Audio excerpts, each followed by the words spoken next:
Bernie Sanders gets a rather surprising endorsement. Let's go ahead and talk about it.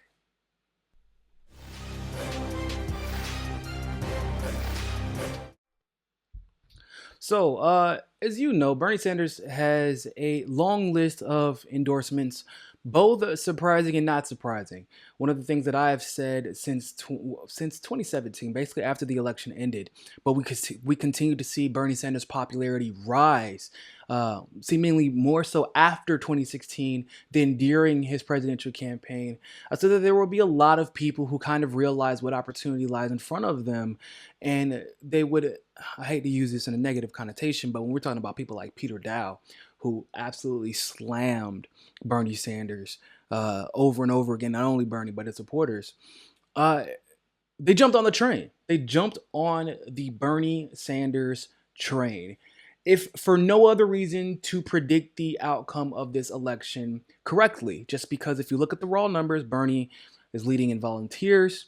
He's leading in unique donations, individual donations. I mean, he's basically just wiping the floor with the rest of the Democratic field. And this is just an objective opinion. You can disagree with that, but the facts still remain. Now, a lot of people have picked up on this, notably on the other side of the political aisle. In other words, conservatives have even begun to notice this. And Bernie received a surprising endorsement from a conservative columnist with the New York Times, a very popular one, actually. His name is Ross Douthat, and Douthat. That's what I'm gonna go with today. I'm not gonna call him a thought, but but Ross Douthat is a conservative columnist who replaced Bill Kristol as the conservative voice for the New York Times, and he actually just wrote an article about Bernie Sanders in the New York Times called "A Case for Bernie Sanders." He wrote it on Sunday. So let's just check out an excerpt from this article and we will discuss it. So he says that it's reasonable for Democratic voters to look for someone who can do a version of what Harris was supposed to do and build a coalition across the party's many axes of division. He goes on to say, and there's an interesting case that the candidate best positioned to do this, the one whose support is most diverse right now, is a candidate whom Obama allegedly promised to intervene against if his nomination seemed likely. The resilient socialist from Vermont, Bernie Sanders. Like other candidates, Sanders' support has a demographic core. Just as Elizabeth Warren's depends on very liberal professionals and Joe Biden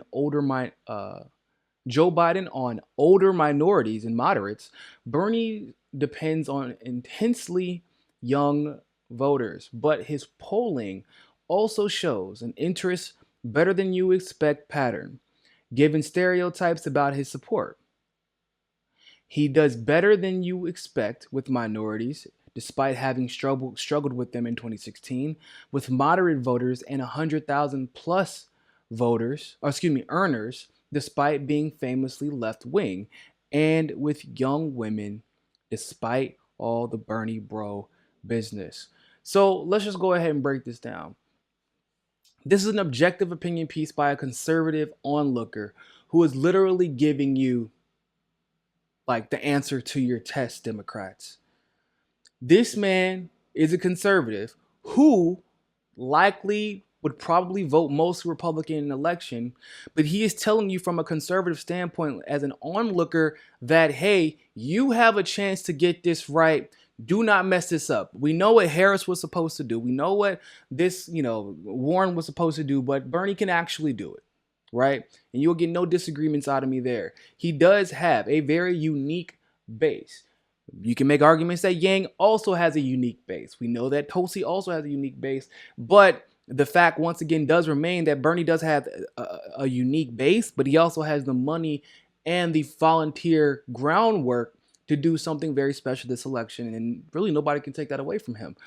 When we're looking at this Obama quote, right? I think it's pretty emblematic of what I said from the first time that I heard the quote. When I did the video about it, I said, yo, When Obama comes out and says that he wants to stop you from winning, you're about to get a lot more support and validate the efficaciousness of your campaign even more so, at least as far as populists are concerned. And populists, once again, that denomination of political engagement is not exclusive to the left or the right.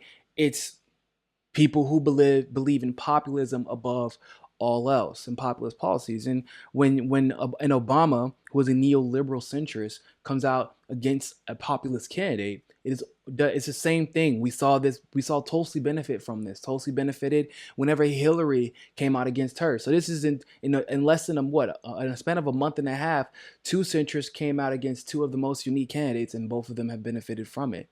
So, and once again, you have this conservative now who basically, I'm assuming, thought it was validating. Like, okay, well, maybe my appreciation for Bernie Sanders is validated if Obama, who this conservative journalist probably does not like very much, if Obama dislikes Bernie and dislikes the idea of a Bernie Sanders presidency. I love that. I love the fact that these anti-endorsements have benefited populist candidates so much. Now, he goes on to, of course, talk about the resilience of Bernie and him being able to build a coalition. And I would say that that's very possible. Bernie has gotten some work done within the Democratic Party, right? He was able to establish a unity committee. He was then able to at least get the superdelegates off of the table for the first round of Democratic voting. But as much as he is disliked by the Democratic establishment, you actually have people, like I said earlier, like Peter Dow, who hated Bernie Sanders, but even more so, hated Bernie Sanders supporters. We're getting to public spats on Twitter with some of Bernie's most prominent supporters. But even still, during this election, all of a sudden, whereas Peter Dow was one of Bernie's greatest detractors, now he is one of Bernie's most vocal supporters.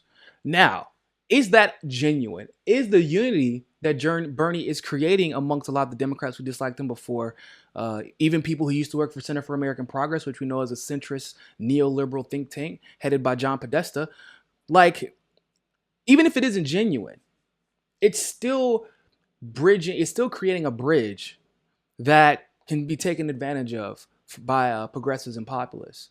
Because at the end of the day, everything is about self-interest in politics. And if you can use your popularity, if you can use your influence or your gravitas to bring centrists into the fold, to be used at your disposal, rather than you being used at their disposal, right? And rather than you being used as the sheep herder, you instead are sheep herding the centrists because they feel like, wow, we won't have jobs, we won't have money, we won't be able to pay the bill, we won't be able to put food on the table. If this candidate who is the most popular, who's raising the most money for himself and therefore eventually the Democratic Party, if he doesn't win, we're not going to be able to put food on the table. So even if the unity is merely practical, that's fine. I'm not a purist, but it just once again shows that when someone can build genuine unity, but also build a practical unity within your party that the rest of the candidates simply cannot build, even if we want to talk about, for example, Tulsi. Obviously, I've endorsed Tulsi, but like the reality of the situation is, whereas it's an advantage for her sometimes that the Democratic Party despises her, and like even the progressives, the prominent progressives within the party don't like her. It works to her advantage when you're talking about populists and right-leaning populists and conservatives and hardcore center, like not centrist, but center independents. That's great for her, and it's won her a lot of support there. However, when you're talking about building a coalition, it does hurt her in that sense. Just like when you're talking about the amount of unity that Bernie can bring, it hurts him within the Democrats. I mean, it hurts him with conservatives a little bit. It hurts him with right-leaning independents a little bit. So there's give and take with this stuff. But when we're talking about building coalition within the Democratic Party, Bernie is the best at it. Tulsi doesn't really have that ability right now because she's just spent most of her time calling them out, which I'm perfectly fine with. But once again, there are negatives that come with that. But Bernie has a unique ability that no other candidate has to build that bridge between the progressive wing and the centrist wing of the Democratic Party. And if you don't take advantage of it, this might be it. This might be it. And when he goes on to talk about the base, I love that he actually calls out all the misconceptions, right? Saying that his polling also shows an interesting better than you expect pattern, given stereotypes about his support. He does better than you expect with minorities, despite having struggled with them in 2016. And like I've always said, I don't think that Bernie lost minority voters in 2016. He never had a chance to gain them because of the media blackout. With moderate voters and 100,000 plus earners, despite being famously left wing. In other words, we've seen a lot of celebrities, a lot of wealthy people come out for Bernie. Billionaires don't like him that much for obvious reasons, but those who are wealthy but want other people to have equitable opportunity to achieve financial success, they also support Bernie in masse. Then the young women, despite the Bernie bro business, right? Bernie attracts a lot of young. I would say that his dominant demographic is mostly young women. Younger, when I say younger, I mean like 35 and below. But also older women love Bernie Sanders as well. So, but women in general, I believe that he might be their candidate this year. Uh, just from everything I've seen, just from objectively observing. Like I said, everybody here, like, let's be honest, Yang's gonna get a lot of the Asian voters. Yang and Tulsi gonna get a lot of the Asian voters. Um, uh, it's everybody has their strength. Bernie's strength is unique coalitions. His and being able to appeal a little bit more to centrists than other candidates. So with the Bernie bro nonsense still being pushed by the neoliberals, it's a wonder to people who may be looking from the outside. Well, why are all these women coming out and speaking for him? Why are his most prominent voices, the most prominent supporters in Bernie's campaign, women? Because the Bernie bro myth, as the mainstream media portrayed it, was a lie. And so once again, it is impressive to me that conservatives are even beginning to see this. And this is one of the most prominent conservatives in one of the publications that has been known to attack Bernie Sanders for literally no reason at all sometimes.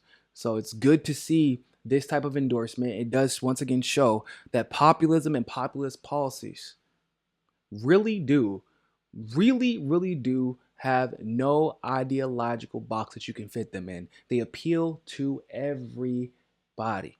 They appeal everybody, conservative or otherwise. Okay. I also believe, just really quick, that this is emblematic of how much people trust Bernie Sanders, for better or for worse. They trust him. That goes a long way when you're competing against Donald Trump, and I think that the conservative columnist is aware of this. So that's a unique thing that a lot of people, like Bernie, his line, his talking point, 40 years of consistency. People buy into this. When people buy into that, then it's kind of hard to beat that if you get enough people to buy into it and enough people to repeat it. So, because Trump doesn't have that. Trump does not have that. You can't use that talking point. Nobody else in the field really can use that very specific talking point, at least not effectively like Bernie Sanders can. So I'd love to know what your thoughts are about this. Leave a like in the comment below. Make sure that you subscribe to us. If you have not, make sure you're still subscribed, because you know how YouTube does. Consider becoming a patron on Patreon, keeping the show growing. And subscribe to us on rockfin.com as well. All the links to that are in the description below. More than anything else, people always remember, find your balance. Peace. Don't forget to hit that subscribe button and hit that notification bell if you like that segment of Mikasa Sukasa. Of course, if YouTube is giving you trouble, as it always does, you can download the Rockfin app and follow us there. Also, if you want to continue to help our show grow, you can help us reach our goal of 500 patrons on Patreon and donate as little as $1. Really, anything helps. Other than that, always remember, people, more than anything else, find your balance. Peace.